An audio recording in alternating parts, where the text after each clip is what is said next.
Well, the garage is down one bike this week. Stay tuned, I'll tell you what's going on.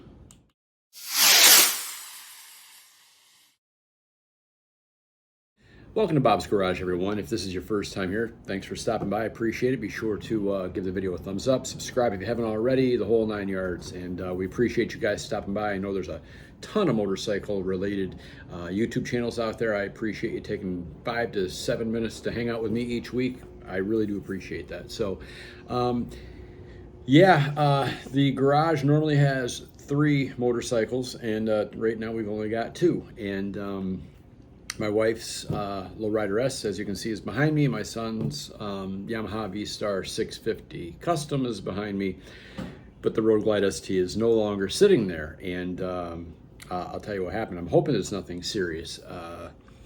Yesterday, it happened one time, then on the way home. Today, it happened quite often. What happened was on the way home from work, if I slowed down, let's say I downshifted into second gear, when I would go to accelerate again and take back off, it would bog down, it would spit and sputter, run rough, and just not want to go. Then finally it would catch and then it would take off. It did it a few times.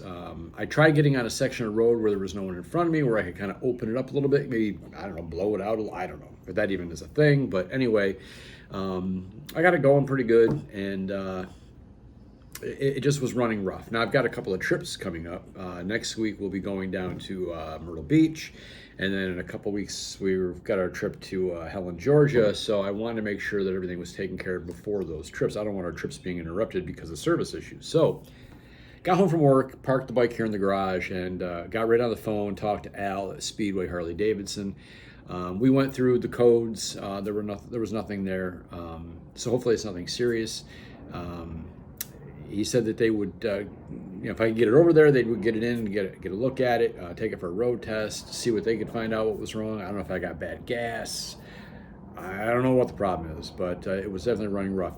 Ironically, and this always happens, this always happens. When I left here and rode over to Speedway Harley Davidson, it ran great. It didn't hesitate. It didn't spit, sputter. There was no popping, no backfiring. It ran great, of course. And I told Al that when I got there. I said, just so you know, it's perfect right now, but I don't know, it's weird how that happens. That's just the way it is. So, but anyway, they're going to take a look at it and see. I'm hoping it's nothing serious. I don't know if there was, I did ride it in the rain a lot a couple weeks ago there. I don't think that would have anything to do with it. I think by now everything would be dried out. I mean, it's been running great. I've been riding it quite a bit. I've got, I don't know, like 8,300 miles on it, almost 8,400 miles on it. So I've been riding it. It's been great. But again, just a little rough. If you guys have any suggestions as to what you think it might be, post it down below. Let me know what you think. I don't know. I mean, you guys, if you've watched my videos before, you know that I'm not mechanically inclined. I have no idea what's wrong with it. I just know it was running rough. So I leave that up to the experts over at Speedway Harley Davidson. And they are the best. Those guys are great. I trust them with all of our bikes. They do a great job. Dennis, his entire crew, John and Al and Sean and Scene and Josh, they're all awesome. I love every one of them. They do a great job, and I trust them with our machines. So my bike's in good hands. Other than that, another thing I did want to update you folks on, my wife's Lowrider S, I mentioned that it had broken down on our trip. That's taken care of. It's fine. It just got wet. I did get her a rain sock. I know somebody said that I didn't have a rain sock. Even though S&S claims I don't need one for this air cleaner, I bought one anyway. So there, put that to bed. We got a rain sock. We noticed, I always ask my wife, like, are you comfortable riding the bike? What do we need to do to make it better for you? And she's like, no, I love it. It's great. I'm comfortable. I feel good.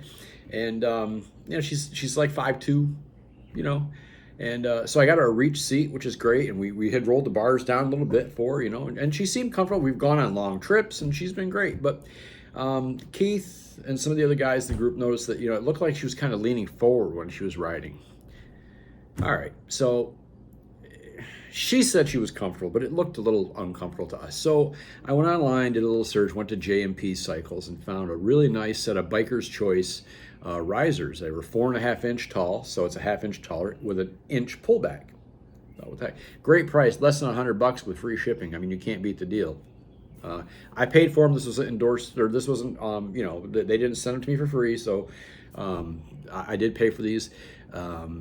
Keith came over, and I was going to record it for you, and you know how I am. I just don't. I should have recorded it, but anyway, we took the fairing off here. You take out the two little bolts. You take off the top holding the bars on. It took him 15 minutes and he was done with the entire project. So it wouldn't have been a whole video anyway. But so if you do need to change your risers and you go to a 4.5 inch, you don't need any new cables or extensions or anything. It was a quick, easy upgrade. And I got to tell you, when she sits on that bike now, we were able to put the bars, roll them back up where they belong. She looks so much more comfortable. She took it for a test ride and really seemed to love it. I think the bike will handle a little better now. I think the way her riding position is much better.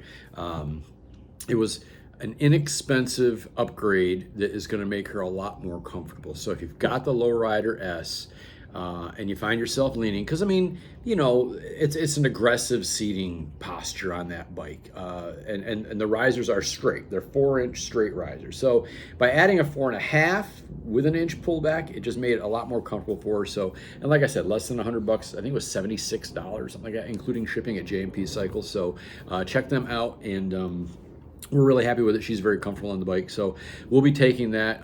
She'll be riding that to Helen, Georgia. She's not going to Myrtle Beach, but well, she might. I don't know. It's up in the air. But anyway, she'll be going to Helen, Georgia. That's going to be a nice long ride. That should be a beautiful ride in the mountains. So I'll try to get some footage of that. But anyway, that's all I had. Once I get an update on the Road Glide ST, once I hear from service, maybe I'll do a short and give you an idea of what they think might be wrong with it. Again, I'm hoping it's nothing serious. I don't think it is, but I'll do a short and let you know what I hear back from them. So, hey, thanks for coming along for the ride. I appreciate each and every one of you. Comment down below. I love all the comments. I usually get a ton, so I appreciate it, and I'll talk to y'all next week.